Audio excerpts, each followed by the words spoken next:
President Biden is heralding the latest economic numbers as proof that the nation's economy is stronger than some reports suggest. The U.S. added 315,000 new jobs for the month of August. That is down significantly from the red-hot pace in July. The unemployment rate also ticked up to 3.7% last month. The Biden administration says that's a sign that more Americans are entering the labor market and looking for work. The jobs numbers come as more reaction pours in following the president's primetime speech, where he warned democracy is under attack. Christina Ruffini is at the White House with the latest. Christina, good morning.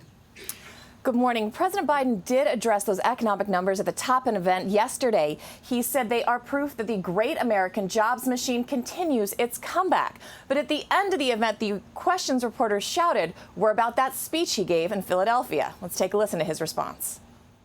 I don't consider any Trump supporter to be a threat to the country. At an event touting the impact of funds from the American Rescue Plan, President Biden was asked to clarify his position following a fiery speech in Philadelphia. Anyone who calls for the use of violence, fails to condemn violence when it's used, refuses to acknowledge an election has been won, that is a threat to democracy.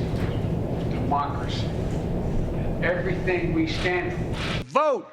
Vote! Vote! In his remarks, flanked by two uniformed Marines, Mr. Biden took aim at his predecessor and his ideology. The Republican Party today is dominated, driven, and intimidated by Donald Trump and the MAGA Republicans.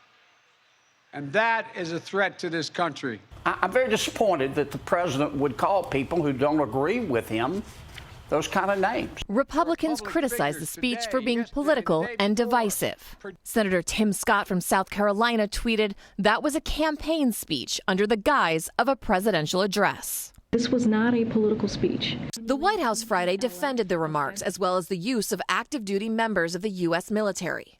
And it was about our values as a country, about our democracy. And he believes the men and women who wear the uniform and protect us every day, protect this country every day, that's what they fight for as well. And from democracy to the economy, the Biden administration also celebrated the release of the latest jobs report. We're not in a recession period. The U.S. economy added 315,000 jobs in August. But inflation, although slightly improved, is still at 8.5%. So this is an overall good report for the most part when you look at the end of the day here. Now, some economists say that uptick in unemployment could actually be a good thing. It means people are less afraid of COVID, kids are back in school, and they're able to re-enter the workforce. Because remember, you're not considered unemployed unless you're actively looking for a job. But it could also be because of inflation, and people are feeling the crunch and feeling like they need to go back to work. Christina, thank you very much.